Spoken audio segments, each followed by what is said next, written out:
اب اس میں جیسا میں نے عرض کیا کہ گناہوں سے پرہیز، اس میں آج کل جو دو بہت بڑے فتنے ہیں، ان دو فتنوں کی طرف بندے کو آج کل خاص طور پر خوب توجہ دینی چاہیے۔ ایک نگاہ کا فتنہ اور ایک زبان کا۔ نگاہ کا فتنہ یہ جس میں بڑے بڑے مبتلا ہیں کہ پہلے نگاہ فحش قسم کے مناظر پہلے دیکھنے کے لیے آدمی کو اللہ بچائے سنیماؤں میں جانا پڑتا تھا۔ اب گھر ہی نہیں، ہر ہاتھ میں سنیما موجود، ٹیلی فون کی شکل۔ اس کا نام رکھا ہے اسمارٹ فون۔ اسمارٹ کے معنی بڑا خوبصورت اور بڑا عقل مند فون، اور اس کے اندر جو ہے جہنم کے انگارے سے دہک رہے ہیں۔ تو زبان کا جو فتنہ ہے یہ اس دور کے بڑے عظیم فتنوں میں شمار ہے، اور اللہ بچائے بڑے بڑے مبتلا ہو جاتے۔ تو میرے بھائیوں، اور بہت ہی لجاجت کے ساتھ عرض کرتا ہوں کہ اپنے آپ کو اور اپنی اولاد کو اس نگاہ کے فتنے سے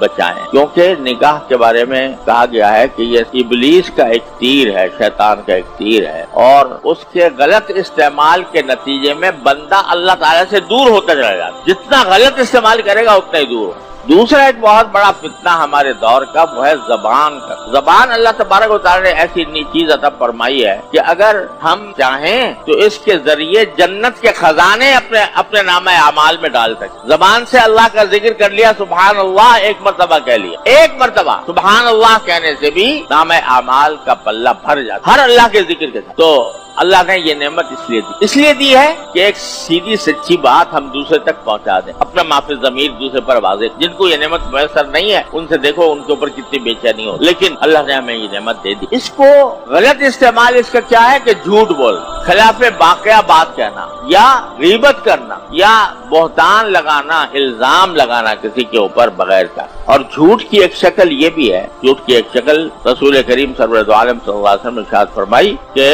کفا بالمرء کذبا ان یحدث بکل ما سمع۔